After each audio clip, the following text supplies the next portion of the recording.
Hi hello నమస్తే అండి. నేను మీ గంగాని.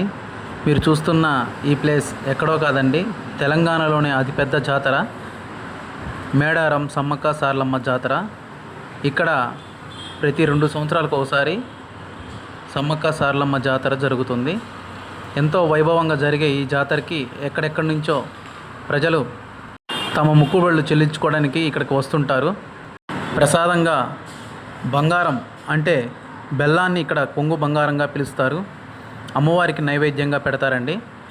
ఇక్కడ సంబరంగా చేసుకుంటూ అమ్మవారికి పసుపు కుంకుమ అన్నీ చల్లుకుంటూ ప్రశాంతంగా ఎంతో సంతోషంగా తమ మొక్కుబళ్ళు చెల్లించుకోవడానికి ఎక్కడెక్కడి నుంచో ఇక్కడికి వస్తారండి. ప్రతి 2 సంవత్సరాలకు ఒకసారి జరుగుతుంది కాబట్టి ఇసుకేస్తే రాలనంత జనం అండి. ఎటు చూసినా జనమే, ఎక్కడ చూసినా జనమే. 2 సంవత్సరాలకు ఒకసారి జరుగుతుంది కాబట్టి ఇక్కడే ఉండి 4 నుంచి 5 రోజుల వరకు ఉండి జాతర చూసి ఆనందంగా వెళ్ళిపోతారండి. మొక్కుబళ్ళు ఎక్కడెక్కడి నుంచో వచ్చి ఇక్కడ చెల్లించుకుంటూ ఉంటారు. ఇక్కడ ప్రసాదం బెల్లం ఊరికే ఇస్తారు. ఎక్కడ చూసినా బెల్లమే. అమ్మవారికి బెల్లం ప్రసాదం నైవేద్యంగా ఇస్తుంటారు.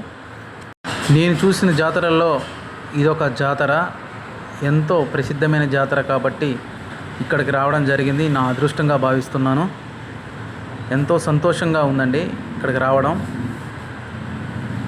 ఎటు చూసినా మేము దాదాపు ఒక 2 కిలోమీటర్ల వరకు నడుచుకుంటూ వెళ్ళామండి. వెహికల్స్ అనేది లోపలికి వెళ్ళవు లేదంట.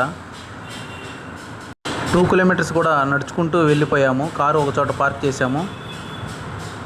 ఒక 2 కిలోమీటర్ల వరకు నడిచేసరికి మాకు ఇక్కడ వెహికల్ పర్మిషన్ కూడా కావాలండి. ఎందుకంటే గుడి ప్రాంగణంలోకి వెహికల్స్ అనేది ఎలో చేయడం లేదు. ఎక్కడెక్కడో దూరంగా పెట్టుకొని రావాలి. మీరు చూస్తున్నది జంపన్న వాగు అండి. ఇక్కడ జంపన్న వాగు అంటారా. ఇక్కడ జంపన్న వాగులో స్నానం చేసి అమ్మవారి దర్శనానికి వెళ్తారు. చూడండి ఎంత బాగుందో. లోపలికి ఎలో లేదండి, ఎందుకంటే విఐపీస్కి లోపలికి ఎంట్రీ అంట. మేమైతే మొక్కుబళ్ళు చెల్లించుకున్నాము. బంగారం అంటే బెల్లాన్ని అమ్మవారికి నైవేద్యంగా ఇచ్చేసాము. తిరిగి మేము కొంత ప్రసాదాన్ని తీసుకొని ఇంటికి బయలుదేరదామని అనుకున్నాము. కానీ నైట్ వ్యూ ఇక్కడ చాలా బాగుంటుందంటే ఉండిపోయాము. చూడండి సమ్మక్క సారలమ్మ గద్దెలండి. చూడండి ఎక్కడెక్కడి నుంచి జనం బెల్లం విసిరేస్తున్నారు. తల మీద హెల్మెట్లు పెట్టుకొని లోపల ఉన్నారు చూడండి. ఎందుకంటే బెల్లం విసిరేస్తుంటే తల మీద పడుతున్నాయి. చాలామందికి దెబ్బలు తగిలాయి కూడా. కానీ నాకైతే ఈ టెంపుల్లో ఉన్నంతసేపు నాకు గూస్ బంప్స్ వచ్చాయండి. అసలు ఎలా అనిపించిందంటే ఒళ్ళంతా వెంట్రుకలు నిలబడ్డాయి. అంత పవర్ఫుల్ అంట. ఒళ్ళంతా పులకరించిపోయిందండి. ఏదైనా నేను అదృష్టం చేసుకున్నానండి. అందుకే ఈ సంవత్సరం అమ్మవారిని చూడడానికి వచ్చాను. నైట్ వ్యూ చూడండి చాలా బాగుంది. ఇక్కడ ప్రభుత్వం చాలా బాగా డెవలప్ చేశారండి.